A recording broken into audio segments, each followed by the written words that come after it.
you may not realize that it actually impacts people of color differently than our white peers.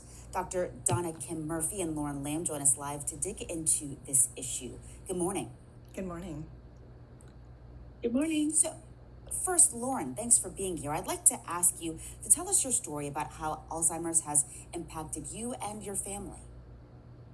I take care of both of my parents in my home full time. My mom has Alzheimer's, and she since 2021, and she's on hospice and also bedbound. And it's just a challenge every day. I'm also a single mom, so it's just a challenge every day to be able to take care of both of my parents and my daughter, and just manage everything in our life the way it used to be versus the way it is now. And just understand that my mom is not who she was anymore, even though she's still here with us. She's still aware, but she can't really speak much anymore. So we do our best to communicate with her in, whatever different languages that she can speak. She can understand, and she will nod sometimes. But yeah, it's just been a challenge, and we're very thankful for all the support that we've received from friends and family. Just continue to pray for, just take it one day at a time and just pray for the support and resources that we need to take it one day at a time. Yeah, a huge paradigm shift for you and your family. Dr. Murphey, what do we know about how this disease disproportionately can impact people like Lauren's parents? Sure. Well, Lauren's parents are pretty remarkable in that they speak multiple languages. They have been, I think, fortunate through their lives to also be pretty fluent in English as well. As we get older, when we speak multiple languages, we lose the languages that we've acquired, and our mother tongue kind of comes back.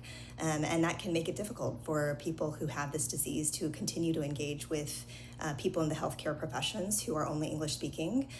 Language access is a huge barrier to care, to diagnosis and to care in dementia. Not just in dementia, but in any illnesses, especially chronic illnesses, for communities that are non-English language preference. Other communities of color as well, people who are African American, people who are dealing with immigration issues, people who have economic challenges. There are so many different structural barriers to diagnosis and care for them as well that are disproportionately experienced by those groups, those families, than by others, by people who are white. If you're African American in this country, you're twice as likely to have this disease in your lifetime. You're 1.5 times as likely to have this disease as somebody who is Latino or indigenous. And as we mentioned, for people who are non-English language preference, there are all kinds of other challenges for those families that they face. Wow.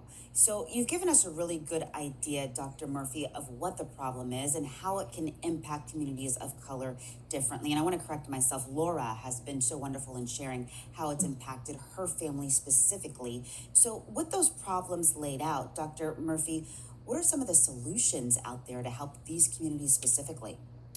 Right. So, we've undertaken, I'm a neurologist, I'm a neuroscientist, I'm also a support caregiver to 2 people in my own family. And then I think it's that experience of being impacted personally that has really kind of driven me to create a solution that really doesn't exist very robustly anywhere in the United States or really even globally. And that is a solution that is culturally fluent and that is language specific in terms of the information that we can provide people. Moreover, I think the support that we can actually offer on a continuing basis through community health worker facilitated spaces. Like Facebook groups, there are large Facebook groups that support dementia caregivers, family caregivers of people living with dementia, and they are helpful in their own way, but they are not place-based. They are all in English, or mostly in English, I should say, overwhelmingly in English, and they're not as diverse as they should be, given the disproportionate impact on the families that we've mentioned. And so I wanted to create a space that was especially inclusive of these families that have been excluded in so many dimensions. And finally, Laura, I'll come back to you for the last word here. Just talk about and help us understand what that solution looks like for your family and how it's been beneficial to y'all. It's been very beneficial to have resources available, volunteers, hospice companies, home health care companies, possibly for my dad in the future, who have Vietnamese and Chinese speaking capabilities. because especially for my mom, we've noticed that if you can connect to her in Chinese or in Vietnamese, she feels a little bit more comfortable and a little bit more relaxed.